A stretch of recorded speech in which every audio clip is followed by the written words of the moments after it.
Happy St. Patrick's Day, everybody. Here to watch this film that has nothing to do with St. Patrick's Day.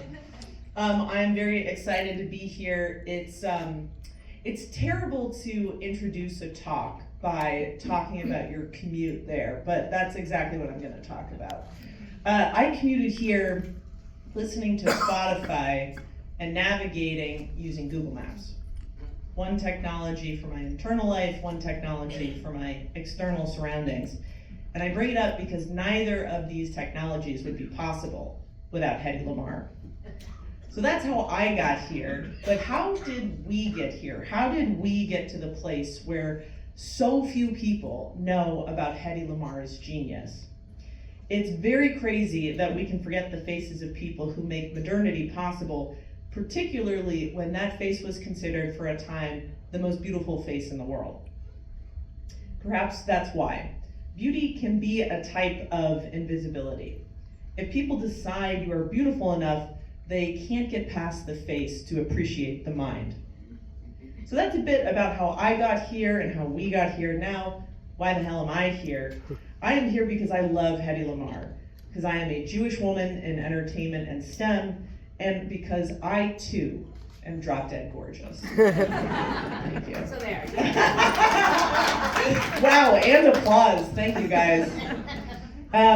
I was also here because I was invited by the inimitable Thomas Campbell Jackson, who unfortunately is not here, but if he was, I'd be shouting him out very flatteringly, so pass it on if you know him. Very awesome dude, total mover and shaker in the world of science communication. So for those who don't know me, I'm Sarah Rose Siskind. I am a science comedy writer. I wrote for shows like Neil deGrasse Tyson's Star Talk. I also run a company called Hello SciComm. And what we're devoted to is making ideas entertaining. And so that's why Hedy Lamarr is one of my patron saints. I'm especially happy to be here with the very, very cool Uptown Film Center, which curates films much like Hedy Lamarr herself, beautiful and entertaining, but also smart and groundbreaking. I'm honored to be part of the Science on Screen series with some of my colleagues, but also heroes like Jana Levin and the other, was it Moya McIntyre? Oh my God. Anyway, very cool people, honored to be among them. And of course, we wouldn't be here without the Sloan Foundation. The Sloan Foundation, I find it's sort of like the Higgs field in quantum physics, where it makes a whole universe possible. And like the Higgs field, I think I should win a Nobel Prize for just discovering it. One of the things Sloan enables is independence. Sloan gives creators the ability to tell stories they want to tell, stories that big studios might have killed. Hedy Lamarr could have used that kind of independence, but unfortunately she did not have the Sloan Foundation to amplify her voice, at least not while she was alive. But Hedy was a pioneer. She was one of the first and only actresses to break with the studio system and produce, direct, and star in her own films. She was also a pioneer in film in another way.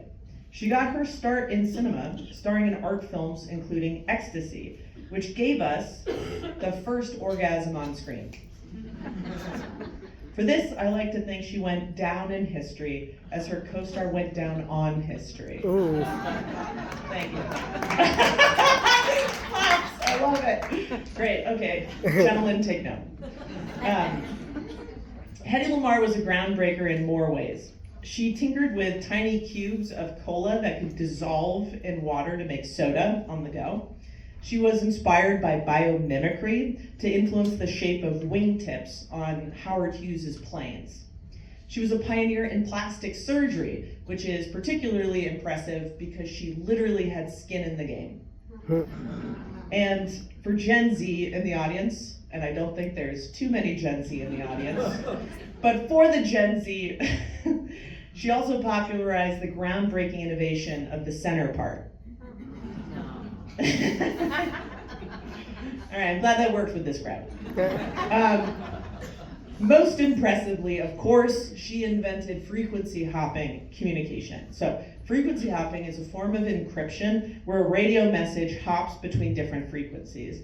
So the Germans couldn't jam signals because they could only jam one frequency at a time. The problem she solved was that American ships needed to send radio signals to guide torpedoes, but if the signal stayed in one frequency, it could easily be jammed. So instead, the signal rapidly switches between frequencies, and both sides can stay perfectly in sync. And these hops, these frequency hops, were determined by two synchronized systems that looked remarkably like player piano sheets, because they were inspired by player piano sheets, which sounds like one of those surreal details that is too perfect to be true, but it was. Hedy's co-inventor and then husband was composer George Antheil. Her frequency hopping invention provides a beautiful metaphor on several counts.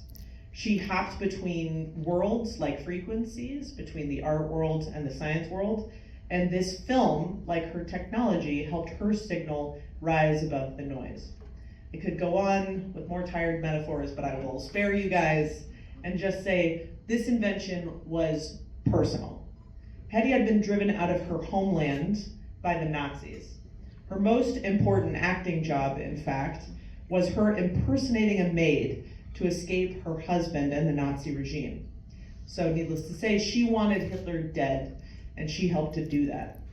She donated her patent to the military because she was a patriot to this country, but her country turned its back on her, and in 1942, they stole her patent as the property of an enemy alien.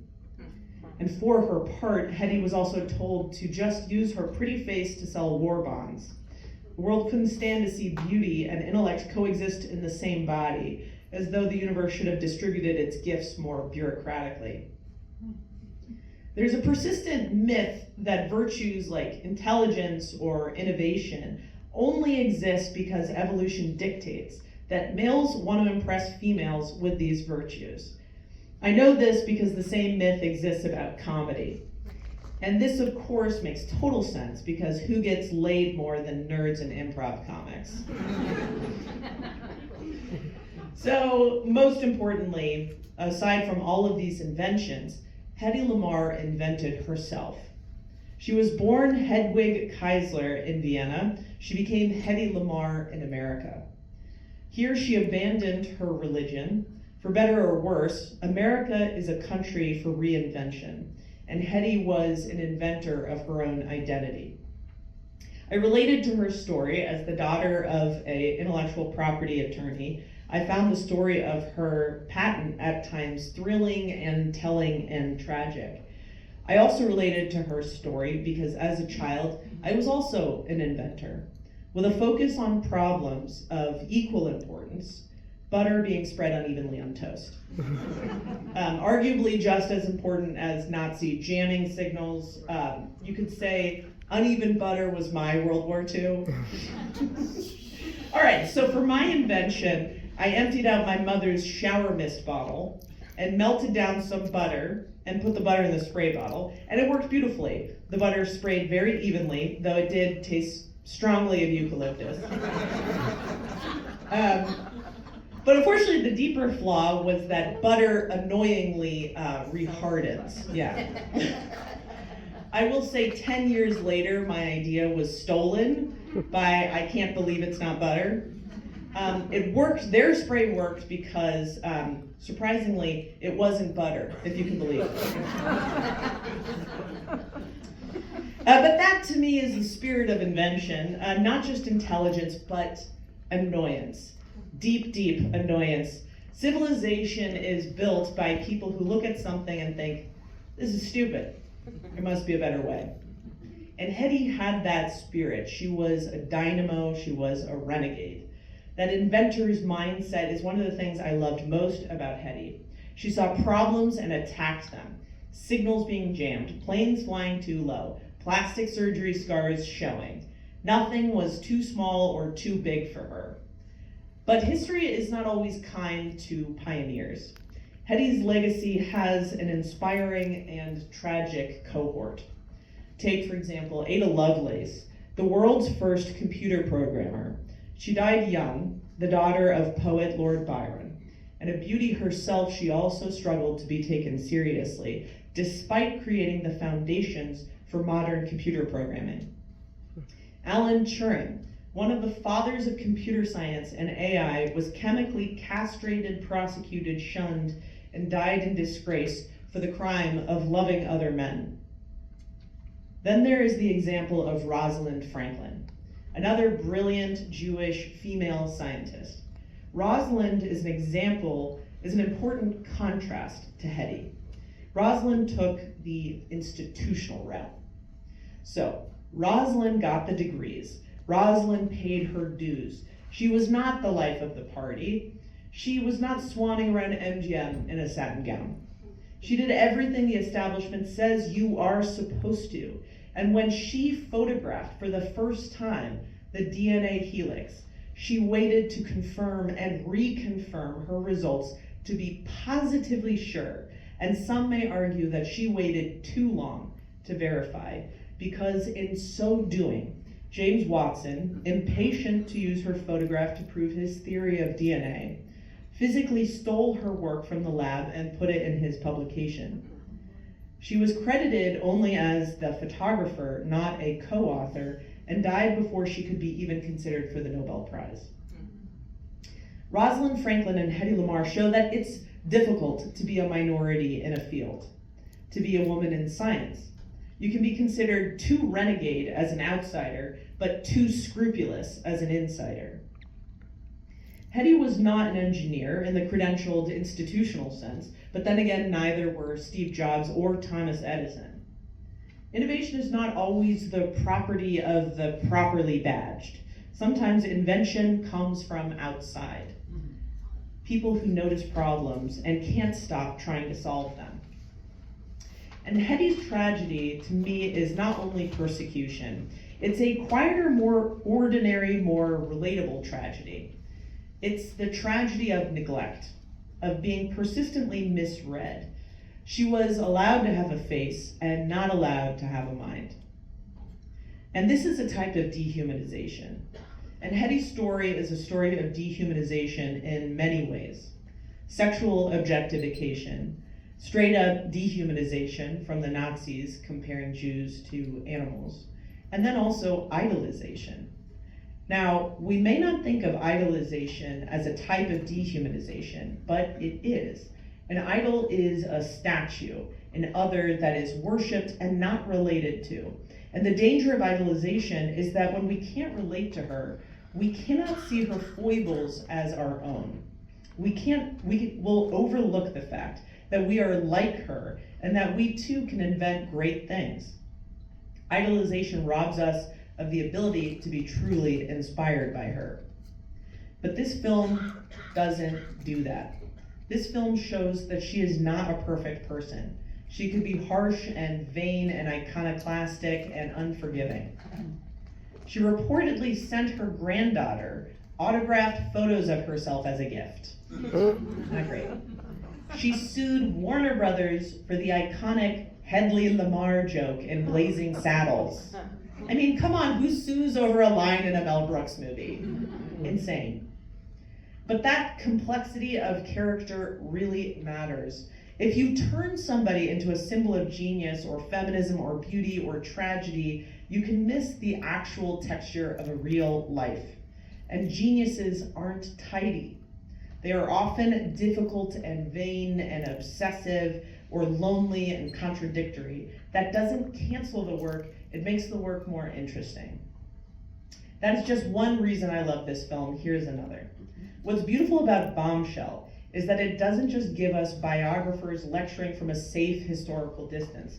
It gives us emotional proximity. It gives us firsthand voices.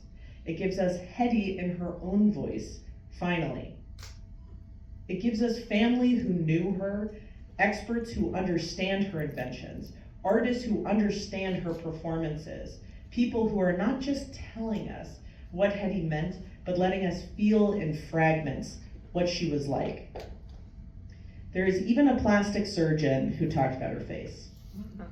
Also, Mel Brooks is in this film for about 3 seconds, which shows insane restraint from the film's editors.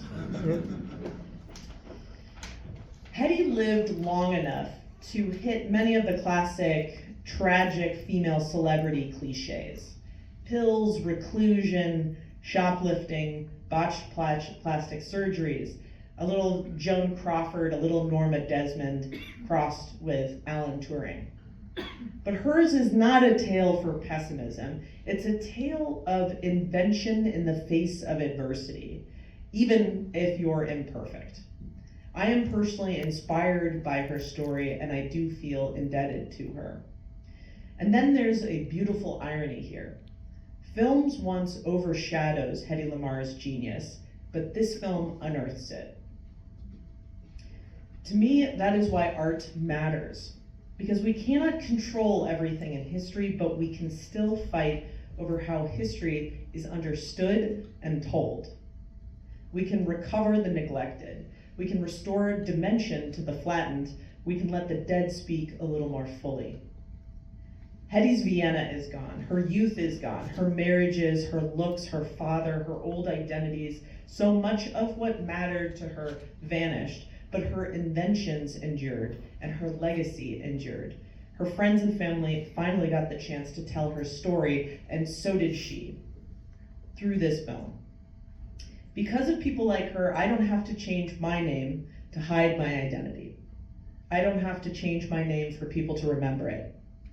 It's Sarah Rose Siskind, by the way. And because of people like her, I can be seen as an artist, an intellectual, an inventor, despite being, once again, drop-dead gorgeous. A director friend once told me audiences should clap at the beginning of a film just because it is so frickin' hard to get a film made. I think that's right, even with the generous help from the Sloan Foundation. So in that spirit, I want to acknowledge the producer, Catherine Drew, is here with us tonight. Catherine, if you're willing, would you mind standing so we can all acknowledge you? Everybody, Catherine Drew. And if anybody else is involved in the film, please stand. I think she's the only one. Thank you, Catherine. As we know from your film, recognition matters. So thank you. Thank you so much for helping unearth Hedy Lamarr's genius for the rest of us. Everybody, please enjoy the film.